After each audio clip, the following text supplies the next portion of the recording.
如果你近來覺得運氣麻麻地，事事唔太順利，情緒又負面，你感覺到自己開始走入谷底，你冇辦法掉返出嚟，但係你又唔想坐以待斃，咁請你花幾分鐘睇完今日呢條片，因為我有一個超級簡單、非常容易，我自己實測過好有效嘅方法，可以將你嘅好運立即拉返嚟。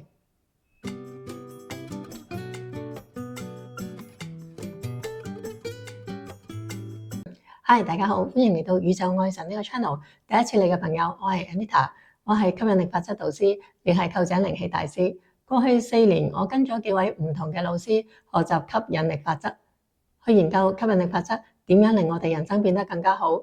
另外，我幫助咗超過300位人士揾出佢哋嘅金錢、感情同埋工作嘅潛意識障礙。佢哋通過改變潛意識、提高能量之後，佢哋美麗嘅人生就爆發出嚟啦。相信大家都有遇過唔好運嘅時候，例如做銷售開唔到單，貴人遇唔到，專遇小人。所以我今日就會同大家分享一個好多人都忽略咗，但係超有力量嘅淨化能量同埋吸引好運嘅方法。我哋淨化能量同埋吸引好運要準備2樣嘢。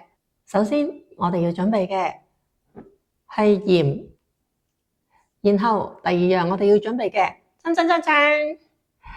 就要準備米啦。呢樣嘢係人都中意。你可能話我唔中意，因為我唔食飯嘅。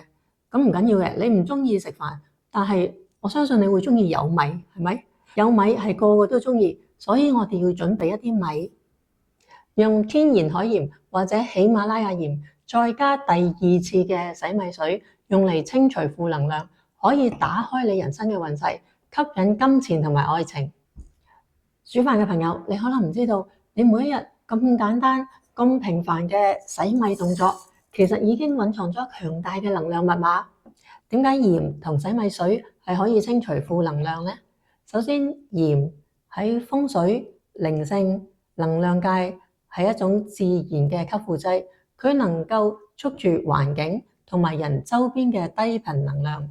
例如，你啱啱同人嗌完交，俾人批評，或者你去完醫院，多多少少都沾有一啲負能量，鹽就可以幫你清除呢啲無形嘅負能量。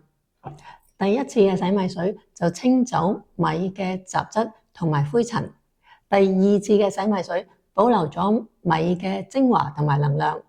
喺東方文化裏邊，米係代表財富豐盛同埋滋養，洗米水有轉運同埋招財嘅潛力。民間信仰用嚟淨身、潔淨空間，將運軸變返純正。好啦，我哋而家睇下點樣做。第1，你要準備天然嘅海鹽或者係喜馬拉雅鹽。第2，你要準備一啲米。咁我哋而家去洗米啦。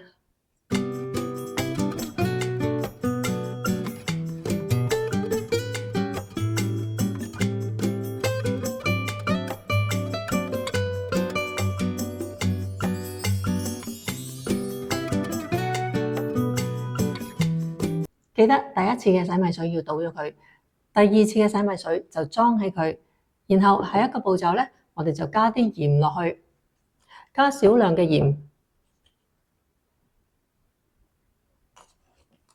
下一步，我哋將啲鹽融入米水裏邊。當你攪拌啲鹽嘅時候，睇下你嘅目的想要乜嘢。如果你係有金錢嘅目的，你可以話我與財富連結，金錢輕鬆容易流入我人生。如果你係愛情目的，你可以話我打開心扉，接納真誠同溫暖嘅愛情。然後你想象呢啲美好嘅祝福語係融入咗喺呢個米水裏邊。完成咗之後，就按每個人唔同嘅需求選擇。如果你用嚟自己用，你可以用毛巾濕啲米水，用嚟抹手、抹腳、抹頸後邊，仲有腳底呢啲能量出入口嘅地方。佢會釋放卡住咗嘅情緒同埋衰運，咁你就會行返一個好運啦。又或者你可以好似我咁，沖涼嘅時候將碗米水由頭頂淋到落腳，淋嘅時候你會觀想你所有嘅唔好運、所有嘅黑氣都會隨住呢個米水幫你洗走、潔淨佢。又或者你可以倒落浴缸，將個米水愛嚟浸浴。但係記得，如果你係浸浴嘅話，唔好落太多鹽，防止你嘅皮膚對太多鹽有敏感。如果你愛嚟淨化空間，你可以將呢啲水灑去牆角、灑去門關、床下底，或者你自己覺得能量唔流通嘅地方。呢個淨化儀式幾時做先啱呢？就係當你覺得自己好黑仔、好運滯，遇到小人、遇到爛桃花，或者可以每週做一次，保持你自己同你屋企嘅環境能量乾淨。咁用過嘅米水點樣處理呢？呢一點非常重要，因為係吸收過負能量嘅水，所以記得唔好留住，或者唔好亂咁倒，最好就係倒入馬桶嘅排水孔，用大量嘅水沖走佢。記得唔好俾寵物飲咗佢，亦都唔好用嚟淋花，避免將負能量傳俾其他生命。呢個方法好簡單，但係威力好強大。最重要係你自己要相信，好人好事係值得降臨喺你身上。當你用心去做一件事，每一次清理，你就等於同宇宙講：宇宙，請你將愛同豐盛帶俾我啦。好啦，最後有一個小貼士送返俾大家。就係當你屋企或者你嘅辦公室，你發現燈膽閃下閃下壞咗，你要盡快換咗佢。